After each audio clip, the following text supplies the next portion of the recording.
Alors, après avoir vu en détail les réseaux communicants, l'objectif derrière cette vidéo est de présenter une norme associée aux réseaux communicants.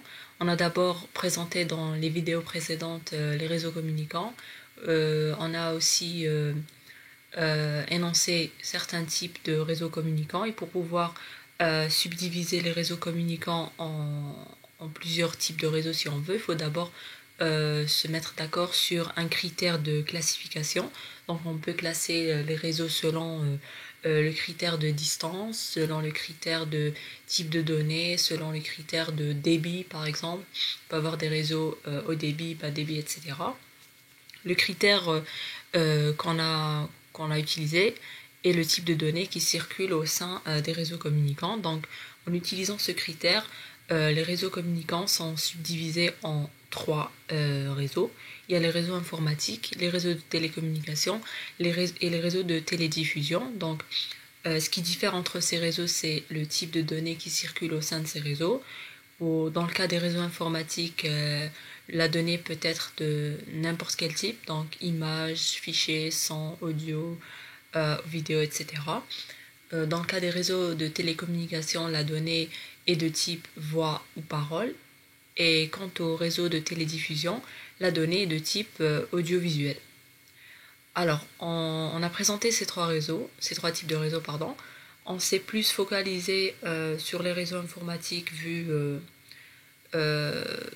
vu que vous n'avez pas assez de bases et de bagages les concernant. Donc on ne s'est pas trop attardé au réseau de télécommunication vu déjà l'intitulé de votre master, de votre parcours aussi orienté télécommunication. Donc vous êtes censé avoir les bases nécessaires concernant les réseaux de télécommunication, plus précisément le réseau RTC, les réseaux cellulaires et les différentes générations, etc. Concernant les réseaux de télédiffusion, on ne s'est pas aussi trop attardé parce qu'on les a vus au niveau du second chapitre quand on a énoncé quelques normes associées à la diffusion numérique et analogique. Donc via ce chapitre, nous avons parlé des réseaux de télédiffusion. Euh, Puisqu'on se focalise plus sur les réseaux informatiques, on va donc voir des normes qui sont associées aux réseaux informatiques. Euh, on va voir une norme qui est le modèle OSI, donc le fameux modèle qui permet de décrire comment se passe une communication. On l'a déjà vu au niveau du premier chapitre, mais en très général, on n'est pas rentré dans les détails. On a néanmoins consacré une partie du chapitre sur le modèle OSI, donc on va voir ce modèle-là très, très en détail. Mais avant cela, il faut d'abord expliquer pourquoi il y a eu ce modèle. Donc, il faut remonter dans le temps. Vers les années 70, il y a eu l'apparition de plusieurs solutions réseau, c'est-à-dire que les différents constructeurs ont mis en place des architectures de réseau, ils ont mis en place aussi des technologies, des mécanismes de communication, etc. Vous pouvez voir par exemple dans cette figure-là, vous avez différents types de réseaux, on a différentes topologies par exemple, différentes technologies, etc. Donc il y a IBM par exemple qui a développé sa propre technologie réseau, il y a Microsoft, il y a Apple, etc. Donc il y a eu aussi par exemple les réseaux en bus où la communication se faisait via l'écoute de la porteuse, il y a au niveau des réseaux en anneau, la technologie token ring via l'utilisation d'un jeton. Il y a aussi différentes technologies. Donc, euh, cela amène à, déjà, on a une communication intra-réseau qui est possible. Donc, les équipements issus de ces constructeurs peuvent communiquer entre eux parce qu'ils utilisent la même technologie. Mais le problème intervient dans le cas d'une communication inter-réseau, c'est-à-dire que si on essaye de faire communiquer des équipements qui sont issus de différents constructeurs, donc il n'y aura pas ici connectivité. Donc là il y a un problème, c'est pour ça qu'il y a eu l'apparition de ce modèle-là. Donc ce modèle-là, il a été mis en place par un organisme de normalisation internationale. Donc aucun constructeur ne pouvait par exemple utiliser une technologie d'un autre constructeur personne ne voulait abandonner sa propre technologie, etc., au détriment d'une autre. C'est pour ça qu'il y a eu des organismes de normalisation qui sont apparus, qui sont sous la régie de l'ONU. Donc c'est des organismes que tout le monde devrait suivre. Parmi ces organismes-là, donc on les a vus en détail dans le premier chapitre, il y a l'organisme ISO qui a développé le modèle OSI. Donc le modèle OSI, donc OSI pour Open Systems Interconnection, ou bien un modèle qui traite sur l'interconnexion des systèmes ouverts. En gros, c'est la communication entre ces différents systèmes. C'est une norme qui a été proposée par l'ISO en tant que norme ISO 7498. Donc vous savez que l'ISO, quand elle met en place et élabore des normes, elles ont des identifiants. Pour le modèle OSI, son identifiant c'est le 7498. Donc cette norme-là a été proposée par l'ISO en 1984. Il faut aussi rappeler que l'ISO élabore des normes dans différents secteurs, notamment le secteur industriel. Et dans les réseaux, elle est connue pour avoir élaboré ce modèle de communication qui est le modèle OSI. Donc le secret, si on veut, ou bien la beauté derrière ce modèle-là, c'est qu'il a été fondé sur un principe énoncé par Jules César qui est diviser pour régner. Donc, diviser pour régner veut dire qu'on a un problème et qu'on essaye de le diviser en sous-problèmes et on essaye de traiter ces sous-problèmes à part. Donc, c'est l'objectif derrière ce modèle-là, c'est-à-dire que le problème qu'on a, c'est la communication. Donc, comment faire communiquer deux équipements entre eux. Et puisque la communication dépend de plusieurs protocoles, plusieurs entités, plusieurs types de données qui sont échangées entre les différentes applications, etc., ils ont décidé de diviser le problème de communication en sous-problèmes et les traiter à part. Donc les traiter à part, ça sera via ce qu'on appelle les couches. Donc comme vous le voyez dans la figure, le modèle OSI se présente sous forme d'une pile. Donc le principe c'est de représenter les réseaux sous forme d'un ensemble de couches superposées les unes aux autres. Comme vous le voyez ici, on a la couche application, présentation, session, transport, réseau, liaison de données et physique. Donc on a 7 couches qui sont superposées et chaque couche elle traite, si on veut, un sous-problème si on revient vers le principe de Jules César qui est divisé pour régner. Donc le principe aussi, regardez comme c'est écrit, c'est l'étude du tout qui est réduite à celle de ses parties. Donc l'ensemble devient plus facile à manipuler. Donc c'est ça l'objectif derrière le modèle OSI. Et il se présente sous forme de 7 couches. Donc chaque couche, elle va traiter une partie du problème. Et le problème, c'est la communication. Donc on va voir en détail toutes ces couches-là et pourquoi il y a 7 couches, quel est le rôle de chaque couche, etc. et comment se passe la communication via ces couches-là. Avant cela, on va voir ce principe de couche. Donc, il faut d'abord définir ce que c'est qu'une couche. Alors, une couche, c'est un ensemble de services qui accomplissent un but précis. Donc, si on va essayer de modéliser ce concept de couche au niveau de ce slide. Donc, vous avez toujours, on a un système A et un système B. On a deux entités qui communiquent entre elles. Donc, on ne va pas énoncer toutes les couches pour l'instant, on va juste définir ce concept de couche-là. Donc, on a une couche n plus 1 et une couche n. Pour le système B, c'est la même chose. Il a une couche n-1 et n plus 1 et une couche n. Et là, en bas, il y a le support physique. Donc, on ne va pas aussi s'attarder sur ça. Le support physique, c'est juste le média de transmission. Donc, le sans-fil, filaire, etc. Donc là, on parle de signaux, etc. Là, on va parler de ce concept de couche. Donc, on ne va pas les décrire toutes pour l'instant. On va juste voir comment se passe une communication entre deux couches. Ce qu'il faut savoir, c'est que ces couches-là, elles sont reliées.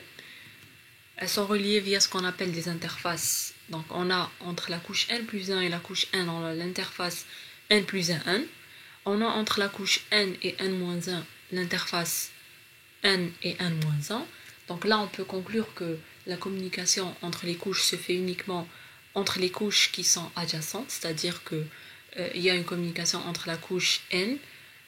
Donc la couche n peut communiquer avec la couche qui lui est supérieure, qui est la couche n+1, et avec la couche qui lui est inférieure, qui est la couche n-1. Donc il ne peut pas y avoir une communication entre, par exemple, la couche n et la couche n+2, ou bien la couche n et la couche n-2. Cette communication-là se fait via ce qu'on appelle des interfaces.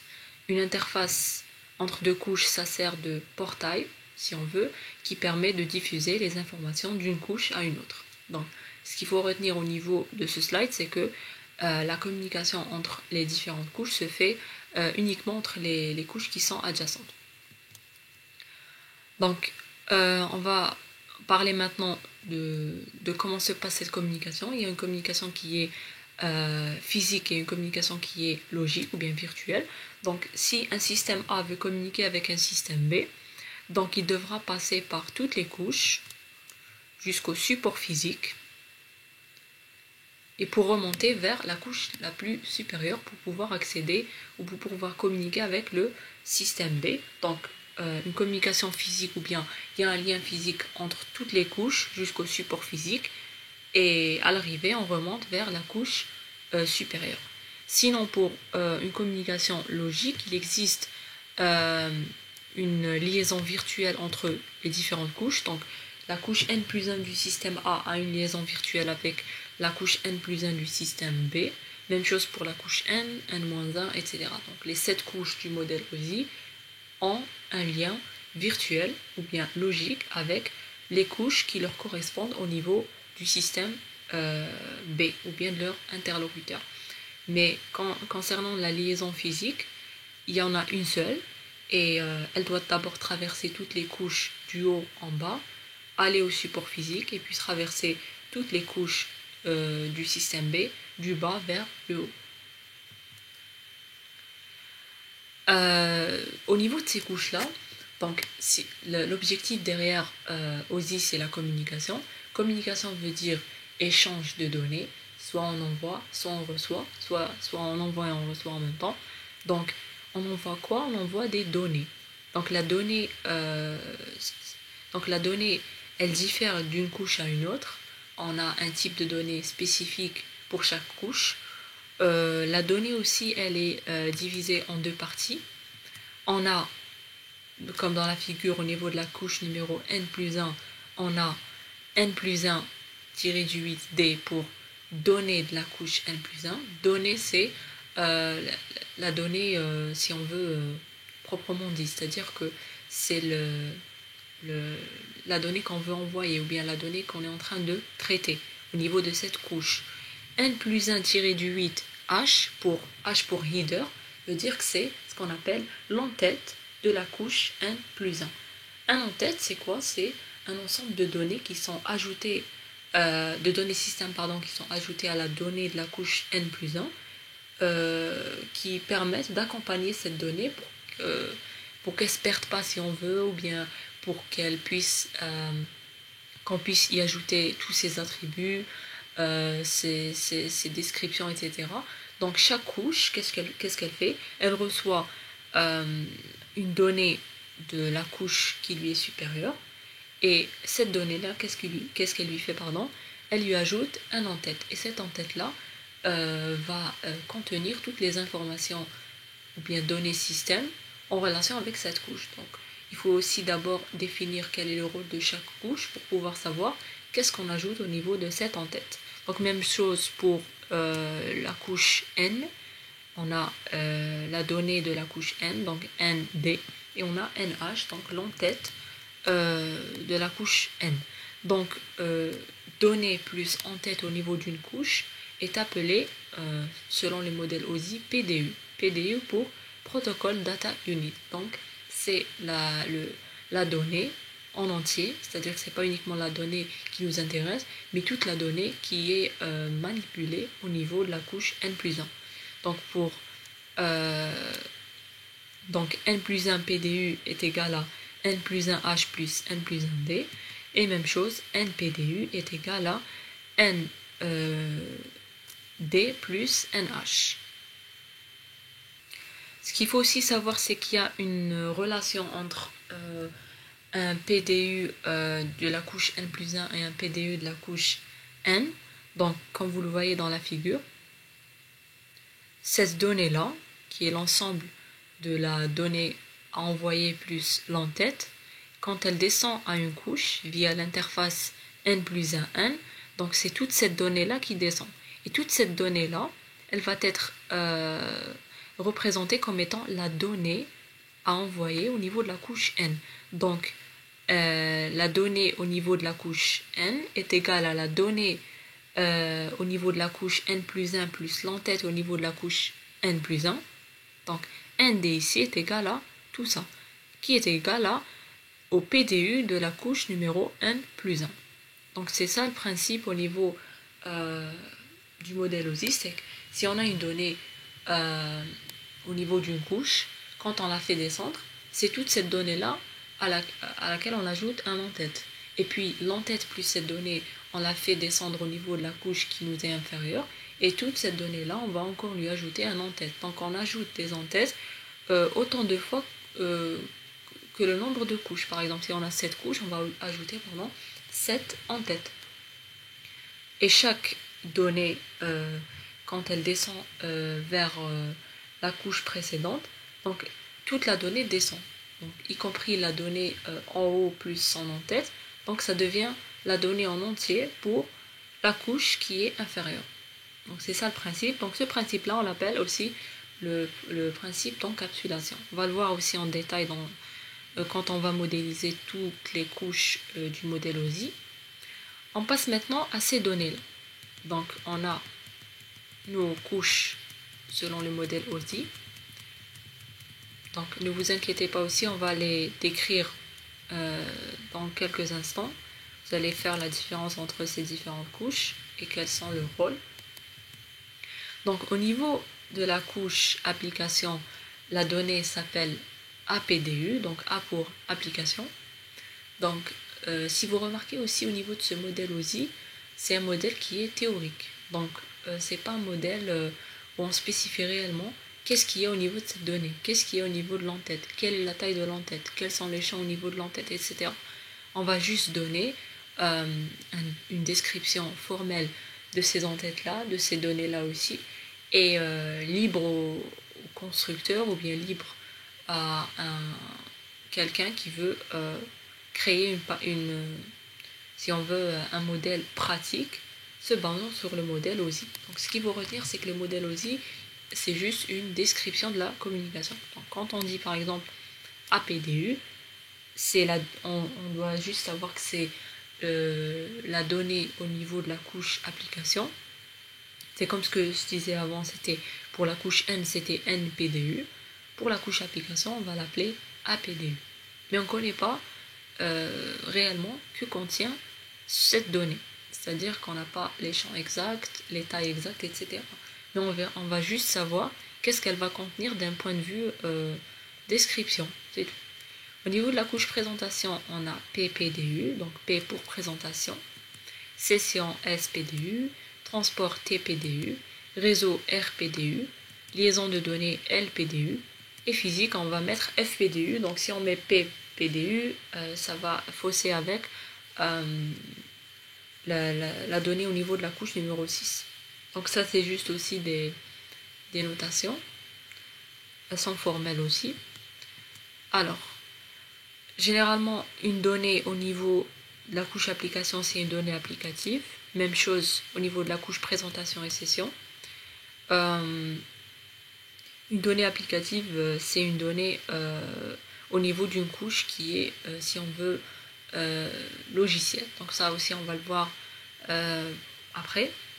Parce que les couches, plus on est en haut, plus on est au côté utilisateur final et on est au côté logiciel, pardon.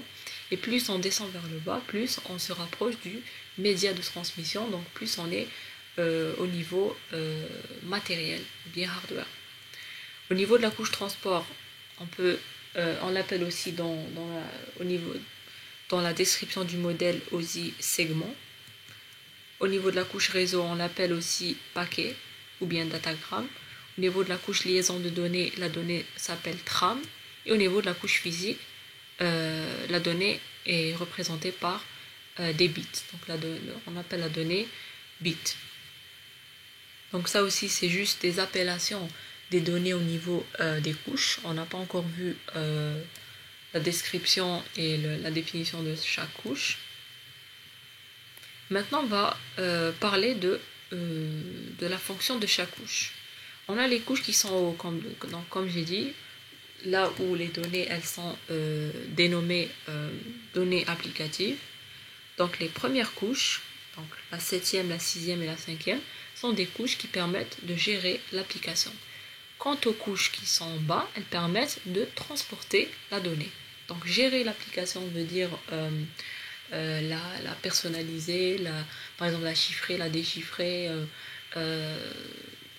lui ajouter des informations, la personnaliser, etc. La transporter veut dire l'acheminer à destination finale, lui trouver un chemin. C'est-à-dire qu'on ne s'occupe pas de l'application de la donnée en elle-même, mais on s'occupe de comment la faire parvenir à destination. Donc, au niveau de la couche application, on doit connaître quelles sont les données à envoyer. Donc, si on veut envoyer une image, un son, un fichier, etc. Au niveau de la couche présentation, on doit se baser sur sous quelle forme ces données vont être envoyées. Donc, chiffrées, non chiffrées,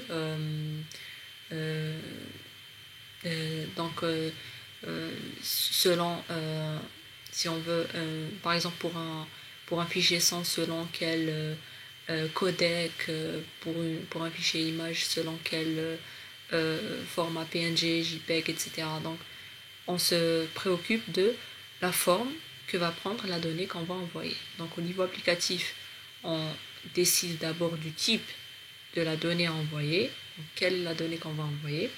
Puis au niveau de la couche présentation, on doit spécifier sous quelle forme. Au niveau de la couche session, on doit connaître les destinataires, à qui envoyer cette donnée. Au niveau de la couche transport, regardez là maintenant, apparaissent des fonctions qui sont en relation avec le transport de la donnée. Où est le destinataire? C'est-à-dire qu'on doit connaître où se trouve la destination, c'est-à-dire où se trouve l'équipement ou bien le système qui va recevoir les données que je veux envoyer. Au niveau de la couche réseau, on doit se préoccuper de la route à prendre. Donc, quel est le chemin que doit traverser la donnée pour arriver à destination. Au niveau de la couche liaison de données, on doit se préoccuper des caractéristiques du réseau. Donc au niveau de la couche liaison de données, on est au niveau, si on veut, réseau local. Donc on doit prendre en considération les caractéristiques du réseau. Et quant à la couche physique, on doit se préoccuper au support physique. Donc si on envoie via un média filaire, sans fil,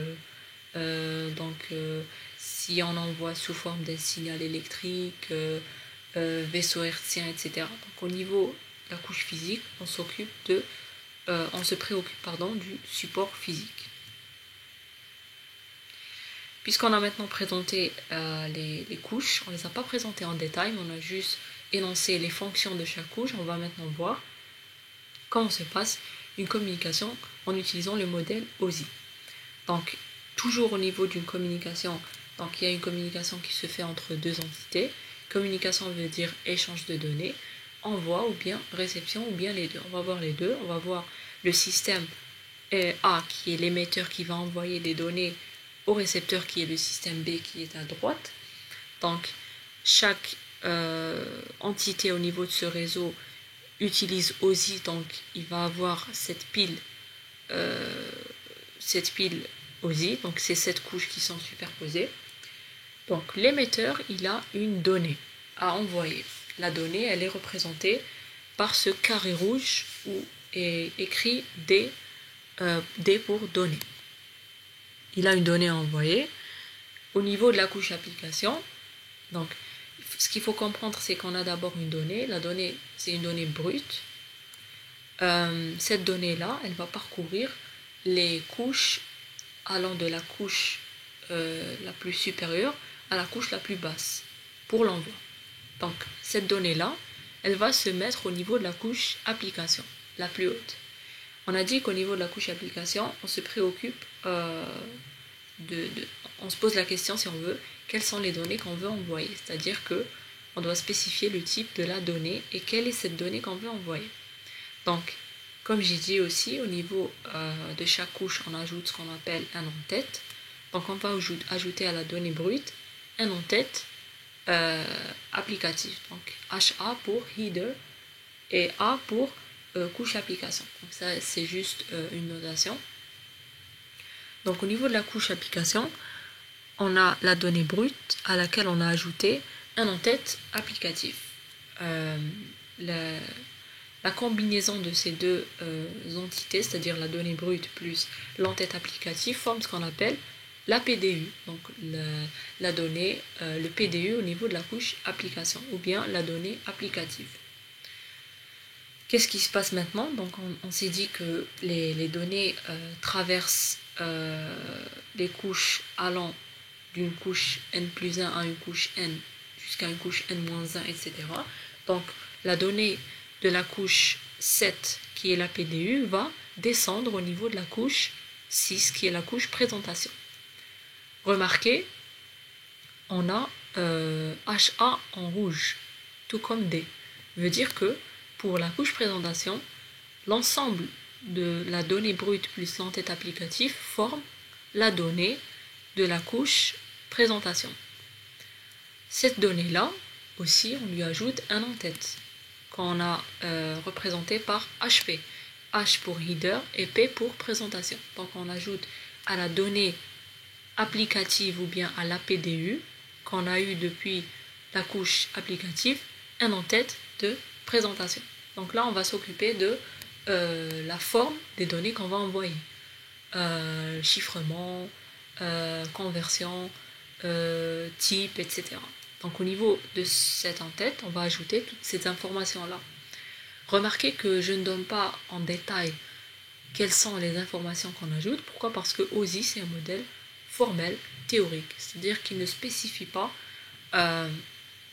le format, si on veut, des en-têtes au niveau de chaque couche, mais décrit uniquement que devraient contenir les en-têtes au niveau de chaque couche. Donc la donnée qu'on a reçue de la couche application plus l'en-tête ajoutée au niveau de la couche présentation forme ce qu'on appelle un PPDU.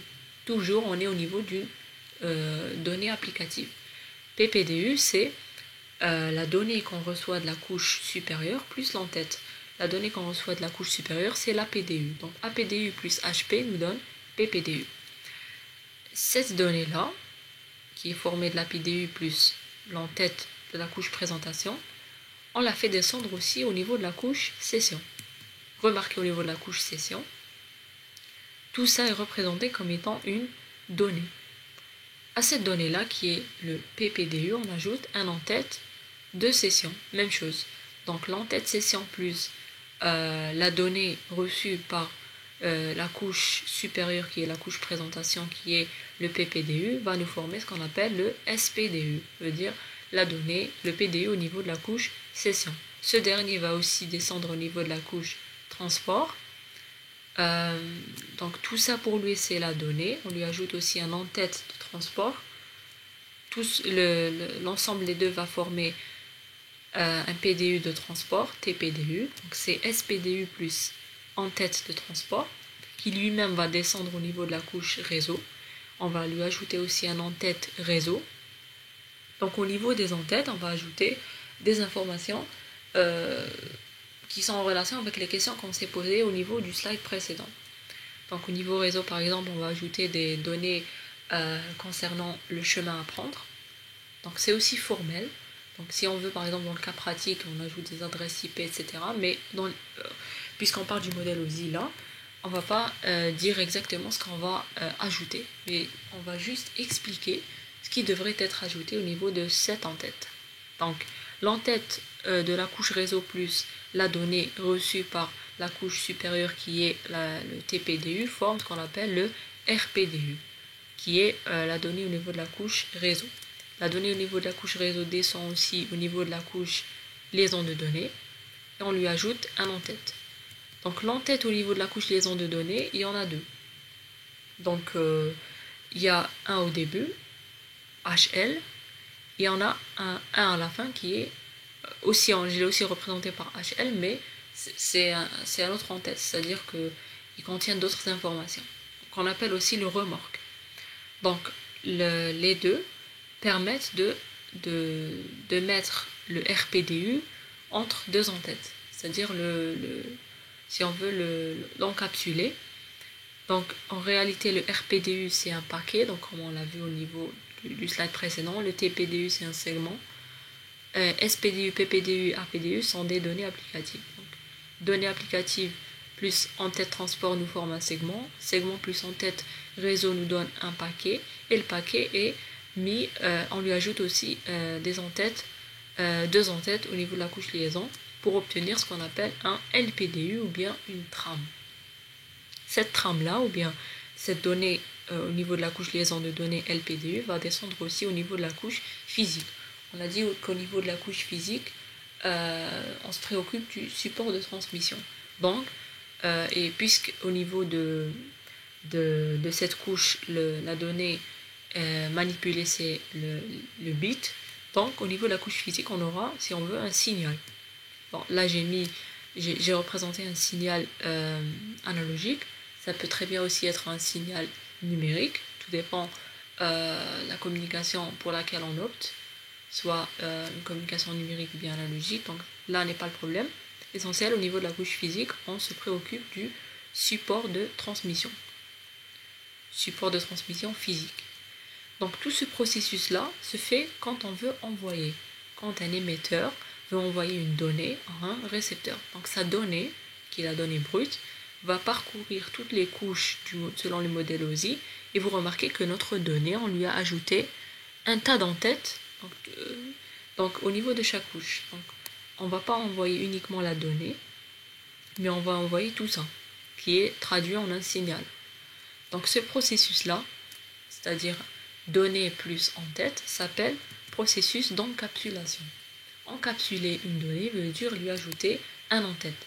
J'encapsule mon APDU, ma donnée dans un APDU, j'encapsule mon APDU dans un PPDU, etc. Donc à chaque étape, à chaque couche, j'ajoute un en-tête. Donc j'encapsule ma donnée pour former une donnée que je devrais envoyer à la couche qui m'est inférieure. Arriver à la couche physique veut dire qu'on est au niveau du support de transmission, veut dire qu'on doit envoyer notre signal, numérique ou bien analogique. Là n'est pas de problème. Donc, à la réception, on va recevoir à partir de la couche la plus basse. On ne reçoit pas au niveau de la couche application. Donc, retenez ça, c'est qu'au niveau de l'envoi, on commence par la couche supérieure jusqu'à la couche inférieure, puis on envoie le signal. Ce signal-là, c'est évident qu'il va arriver au niveau de la couche physique. Pourquoi il arrive au niveau de la couche physique? Parce que c'est à ce niveau-là qu'on comprend ce que c'est qu'un signal. C'est pour ça que je vous ai dit que chaque couche, elle permet de traiter un problème de communication bien précis. Donc au niveau de la couche physique, on se préoccupe du support de transmission. On ne va pas se préoccuper du support de transmission au niveau des couches qui sont supérieures. Déjà que les couches supérieures, elles sont logiques et elles ne permettent pas de traiter ce sous-problème de communication. Au niveau de la couche physique, on a le signal reçu. Qu'est-ce qu'on fait? On va le convertir. Donc on va le convertir en trame. Et qu'est-ce qu'on fait là? On ne fait pas redescendre, mais on va faire remonter. Quand on va le traduire en binaire, on va obtenir ce qu'on appelle une trame. La trame, elle ne peut être, si on veut traiter uniquement au niveau de la couche liaison, parce que c'est au niveau de cette couche-là, au niveau de l'émetteur, qu'a été formée la trame. La trame, Donc les caractéristiques aussi du modèle OSI, c'est qu'au niveau par exemple de la couche transport, on comprend uniquement l'entête. On ne comprend pas ça. Pour nous, ça c'est juste un ensemble de bits. Pourquoi est-ce que c'est que l'entête applicative, l'entête de présentation, l'entête session, etc. Pourquoi? Parce qu'on est au niveau d'une couche précise. Donc quand on est au niveau d'une couche précise, on ne comprend pas ce qu'il y a en haut. Même chose. Donc au niveau de chaque couche, on traite uniquement, on peut uniquement comprendre l'entête, ce qui est en gris. Donc au niveau de la couche liaison, le récepteur il va pouvoir lire les données qui sont au niveau de la couche de l'entête liaison. Il ne pourra pas lire, si on veut, le RPDU ou bien le paquet. Il ne pourra pas le lire. Donc le paquet, on pourra le lire uniquement au niveau de la couche réseau. Donc qu'est-ce qu'on fait au niveau de la couche liaison? On va lire les données propres à la couche liaison. Donc généralement on ajoute des données concernant le réseau. Parmi ces données-là, par exemple, on ajoute les adresses physiques, sources et destinations. Donc qu'est-ce qui va se passer? Donc, si l'adresse physique de destination me correspond, c'est-à-dire elle correspond au récepteur, qu'est-ce qu'il va faire le récepteur? Il va là remonter au niveau, remonter le paquet au niveau de la couche réseau. Si elle ne l'est pas, il va détruire le LPDU ou bien la trame. Avant de la remonter, donc on va parler du cas favorable, avant de la remonter, il ne peut pas la remonter telle qu'elle. Parce qu'il la remonte telle qu'elle, c'est comme si il va remonter une trame au niveau de la couche réseau. Et au niveau de la couche réseau, on ne traite pas les trames. On ne traite pas ce type de données, on traite plutôt les paquets, ou bien les RPDU.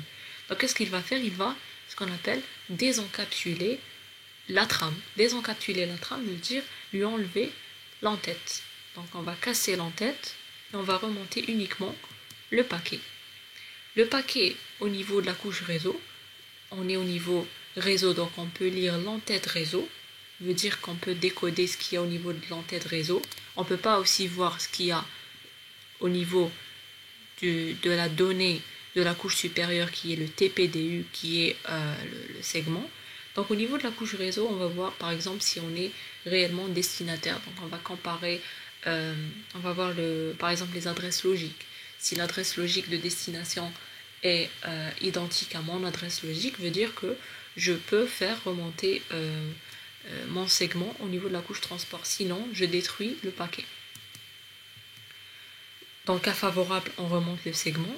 Au niveau de la couche transport, on peut aussi lire uniquement l'entête de la couche transport, donc HT. On ne peut pas lire ce qu'il y a dedans, donc on ne peut pas comprendre le SPDU, ou bien la donnée applicative au niveau de la couche session. Donc on va aussi vérifier certains paramètres, par exemple les numéros de port. Si le numéro de port de destination me correspond, donc je fais remonter la donnée applicative de couche session à la couche session. Au niveau de la couche session, j'ai ma donnée applicative de couche session, donc SPDU, donc je peux lire uniquement l'entête de couche session. Je fais aussi remonter à la couche présentation, je fais remonter la donnée applicative de la couche présentation, donc je fais remonter le PPDU. Je fais remonter ensuite l'APDU au niveau de la couche application. Donc par exemple, si ma donnée a été codée au niveau de la couche présentation au niveau du récepteur, je vais la décoder. Si elle a été chiffrée, je vais la déchiffrer, etc.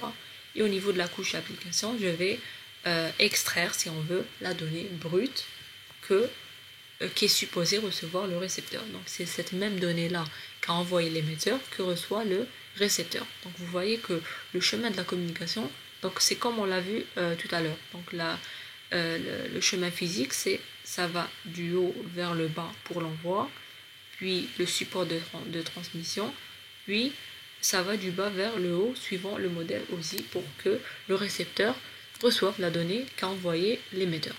Donc ça, c'est le principe global de la communication suivant le modèle OSI, qui se base sur le processus d'encapsulation lors de l'envoi et le processus de désencapsulation lors de la réception. Puisqu'on a vu la communication selon le modèle OSI, on va voir maintenant en détail les différentes couches que constitue le modèle OSI. Donc on commence par la couche numéro 1, la couche physique, celle qui est le plus en bas. Donc c'est une couche qui permet d'adapter le signal au support de transmission. Donc elle s'occupe du support ou bien du média de communication, filaire, sans fil, etc. Elle permet de gérer le type de transmission synchrone ou bien asynchrone. Et si besoin, mettre en place la modulation ou bien la démodulation du signal. Donc ça, je pense que vous l'avez vu au niveau de votre cursus. Donc au niveau de la couche physique, on s'occupe proprement du signal. Donc c'est là où intervient, si on veut, le domaine des télécommunications. Le domaine des télécommunications intervient au niveau de la couche physique. Les couches supérieures, c'est le domaine, si on veut, informatique qui intervient. L'unité d'échange au niveau de la couche physique, c'est le bit. Quelques types de signaux. On a la DSL, codage Manchester, c'est un codage numérique, RS232, etc. Donc vous avez différents types de signaux. Donc là, on ne parle pas de protocole, par exemple, on parle de signaux. Donc on a des signaux numériques, analogiques. Si on a des signaux numériques, on a différents mécanismes pour pouvoir les numériser. On a différents codages, comme le codage Manchester, par exemple. On passe maintenant à la couche 2, couche liaison de données. C'est une couche qui permet l'échange de données via un support local commun. Parmi ses objectifs, c'est de transmettre les données sans erreur. Elle détermine aussi la méthode d'accès au support, donc accès par exemple avec écoute la porteuse dans le cas d'Ethernet, donc dans le cas des réseaux en bus. Donc si on avait cette écoute porteuse par exemple, elle se passe au niveau de la couche liaison de données. C'est-à-dire que si on a un réseau en bus et si on veut communiquer, il faut d'abord écouter la porteuse, car si on communique tous ensemble, il pourrait y avoir des collisions. Au niveau de la couche liaison de données, on parle aussi de l'accès via jeton, donc privilège au niveau des réseaux en anneaux. Donc la gestion de ce jeton, etc. se fait au niveau de la couche liaison. Donc la couche liaison, elle permet d'échanger des données via un support local commun. L'unité d'échange, c'est la trame, comme on l'a vu. Donc c'est le paquet plus l'entête de couche liaison. Donc là, on parle pas de signaux comme dans le cas de la couche physique, mais on parle de technologie. On a Ethernet, donc c'est la technologie réseau la plus utilisée dans le monde au niveau des réseaux locaux. C'est celle qu'on a aussi, c'est celle qu'on utilise de nos jours. HDLC aussi, c'est une technologie qui précède le protocole PPP par exemple, au niveau des liaisons série. C'est aussi un autre format d'échange de données, c'est-à-dire que pour Ethernet, on aura un en-tête précis, on aura ce qu'on appelle un en-tête Ethernet, qui va contenir par exemple les adresses MAC, etc. Il aura un format bien précis, donc si vous allez sur Internet et vous cherchez le format de l'entête Ethernet, vous aurez un format qui est précis, qui aura une longueur précise, qui aura des champs précis, qui aura un ordre précis, etc. Donc vous voyez que quand on va vers des exemples, on a si on veut, des modèles qui sont pratiques, qui sont utilisables dans le monde réel. Mais si on parle de couche liaison et on parle d'entête de couche liaison, c'est un peu vague.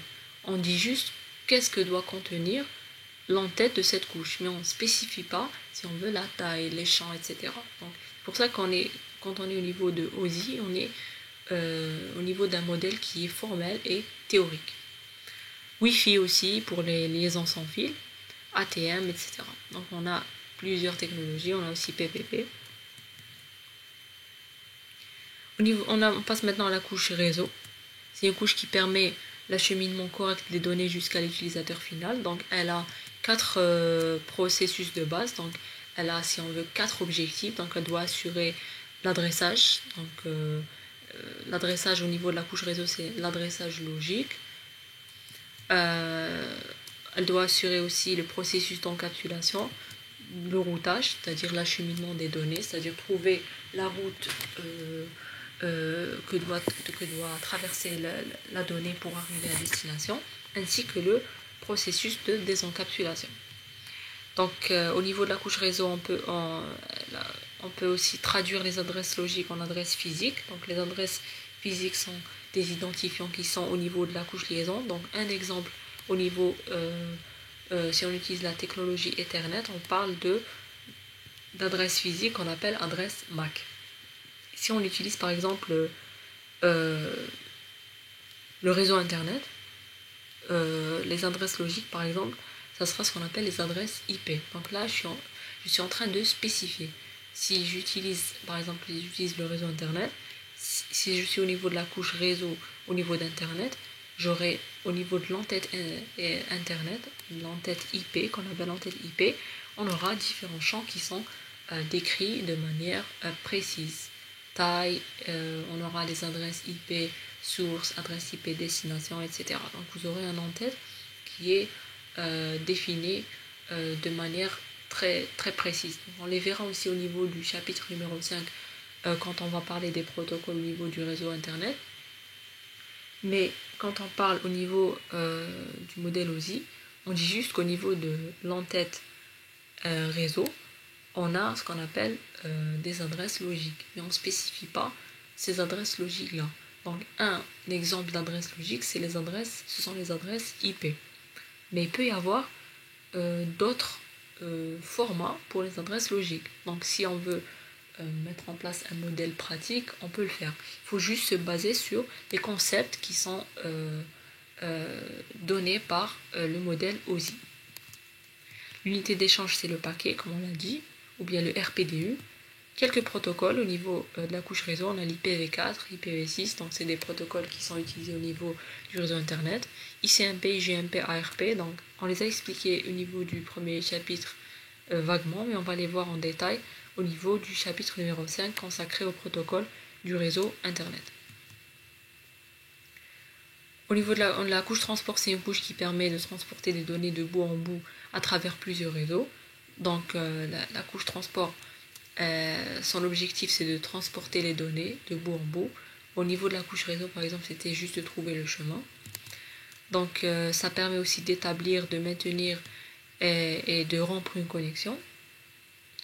Donc si on est au niveau de l'émetteur, au niveau de la couche transport, on segmente les données en paquets numérotés et en tant que récepteur, on va reconstituer ces données en les ordonnant. C'est-à-dire que parmi les fonctions que doit mettre en place la couche transport, c'est diviser les données en paquets numérotés, c'est-à-dire diviser les TPDU en plusieurs si on veut, paquets. Donc il faut pas utiliser aussi le terme paquet, car paquet c'est réservé à l'unité de données au niveau de la couche réseau. Si on veut, on va segmenter en ensemble de données numérotées. Pourquoi numérotées? Pour qu'à la réception, on puisse les reconstituer pour avoir ces ensembles de données de manière ordonnée.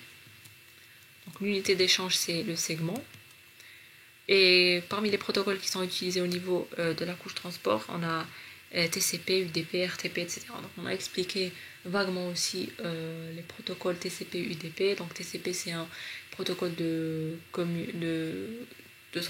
protocole de transport connecté et fiable, contrairement à UDP qui est non connecté et non fiable. Donc vous pouvez revoir la vidéo concernant le premier chapitre où j'ai parlé de ces deux protocoles-là. La couche session, c'est une couche qui permet de gérer des sessions entre utilisateurs. Elle permet de fournir les services qui permettent l'établissement d'une connexion, le maintien ainsi que la libération d'une connexion. Ça permet aussi de déterminer le mode de transmission, full duplex, half duplex, etc. Donc si on a une connexion à un seul sens, ou bien à deux sens, ou bien full, c'est-à-dire qu'on a deux canaux pour les deux pour l'émission et la réception, etc. Donc au niveau de la couche session, on peut définir quel est le mode de transmission à utiliser. L'unité d'échange, c'est la donnée, donc la donnée ou bien la SPDU. Quelques protocoles, on a le RTCP, le Telnet, le SSH, etc. Donc Telnet et SSH, ça permet de créer une connexion à distance entre un équipement de niveau 7, c'est-à-dire un PC par exemple, et un équipement d'interconnexion qu'on veut dans le but de le configurer. Donc Telnet et SSH c'est la même chose, sauf que SSH c'est un protocole qui est plus sécurisé que Telnet, c'est-à-dire que les données de configuration envoyées à distance sont chiffrées. Donc on les verra aussi au niveau du chapitre numéro 5 consacré au protocole du réseau internet. On passe maintenant à la couche présentation. C'est une couche qui permet de gérer la syntaxe des données que les applications s'échangent.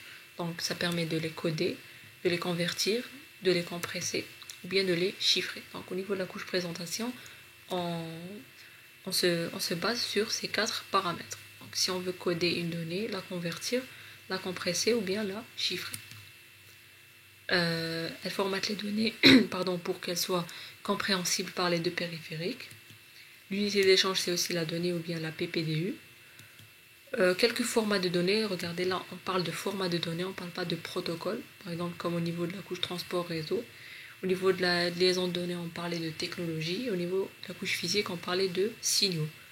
Donc, format de données, on a l'ASCII pour coder les différents caractères, etc. On a l'HTML, XML. Donc, HTML, c'est un format de données pour les pages web, etc. Donc, on les verra aussi au niveau du chapitre numéro 5. Et en dernier lieu, on a la couche application qui permet, bien qui sert d'interface entre les applications. Donc la couche application, c'est carrément l'interface utilisateur. Elle permet aussi de définir le type de données à envoyer. Elle permet aussi de fournir les services utilisables sur le réseau par les applications installées. L'unité d'échange, c'est la donnée applicative ou bien la PDU.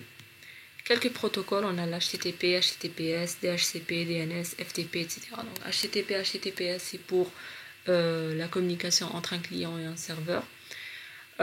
C'est l'envoi et la réception de requêtes afin de les afficher en utilisant HTML par exemple. DHCP, c'est pour attribuer une adresse IP de manière dynamique. DNS, c'est pour convertir un nom de domaine en une adresse IP. Et FTP par exemple. Donc là, regardez, j'ai dit adresse IP. Pourquoi adresse IP? Parce que DNS, c'est un protocole qui est utilisé au niveau du réseau Internet. Puisqu'il est utilisé au niveau du réseau Internet, donc les adresses logiques manipulées sont des adresses IP. FTP, ça permet le transfert de fichiers, que ce soit téléchargement ou bien téléversement.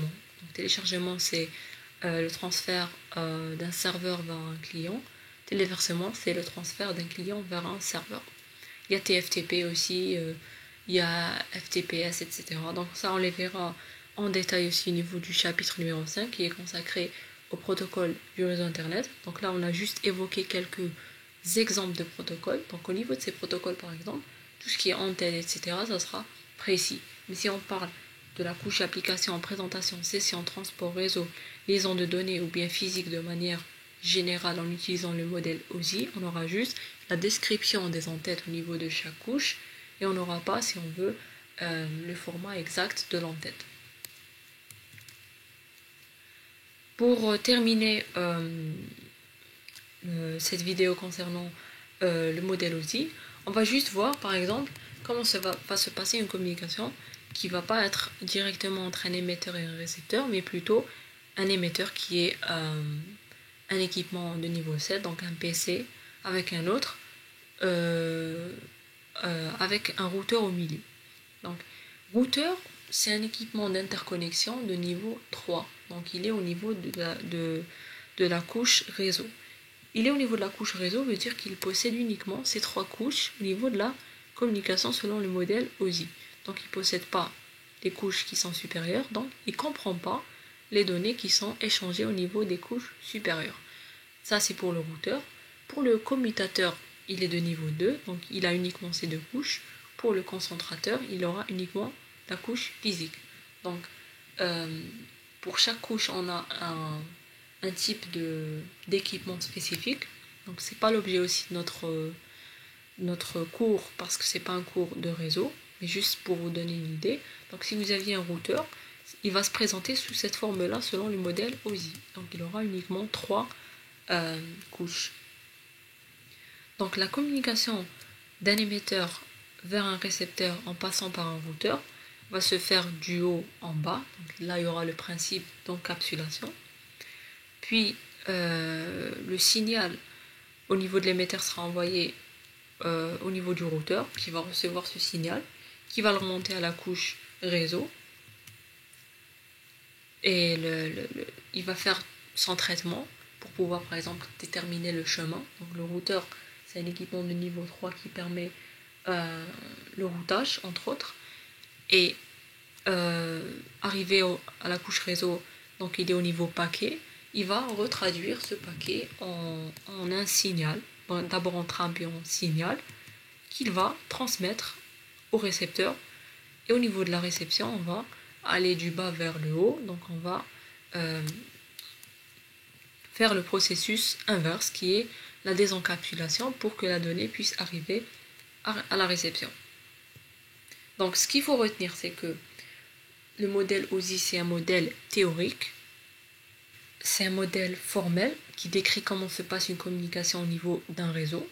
C'est aussi un modèle qui permet de gérer ce problème de communication en divisant ce problème en sous-problèmes. Donc chaque couche va se focaliser sur un sous-problème. Pour application par exemple, quelles sont les données à envoyer, pour présentation, sous quelle forme, au niveau de la couche réseau, quel chemin prendre, au niveau de la couche physique, quel est le média physique à utiliser, etc. Donc la communication, c'est répondre à toutes ces questions. Donc répondre à toutes ces questions revient à solutionner tous ces sous-problèmes. Et ces sous-problèmes, ils sont solutionnés au niveau de chaque couche. Donc ce qu'il faut aussi retenir, c'est que la communication se fait comme au niveau de ce schéma. Donc à l'envoi, on va du haut vers le bas. À la réception, on va du bas vers le haut. Et à chaque fois qu'on traverse une couche, on ajoute à la donnée en cours ce qu'on appelle un en-tête qui englobe l'ensemble des données système pour cette couche.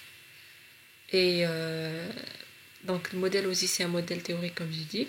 Il y a eu un modèle qui est semblable au modèle OSI, qui est pratique, qui est utilisé au niveau du réseau mondial Internet, qui s'appelle le modèle TCP/IP. Donc, TCP/IP, c'est un modèle pratique utilisé au niveau du réseau Internet et qui se base sur le modèle OSI. Donc il lui ressemble beaucoup. Il aura aussi des couches, etc. Il aura les mêmes couches, sauf qu'au niveau des en-têtes, ça sera plus précis, c'est-à-dire qu'on aura des tailles, des champs, donc tout sera précis, ce ne sera pas vague comme dans le cas du modèle OSI. Donc ce modèle-là, on le verra au niveau du 5e chapitre quand on va parler des protocoles au niveau du réseau Internet.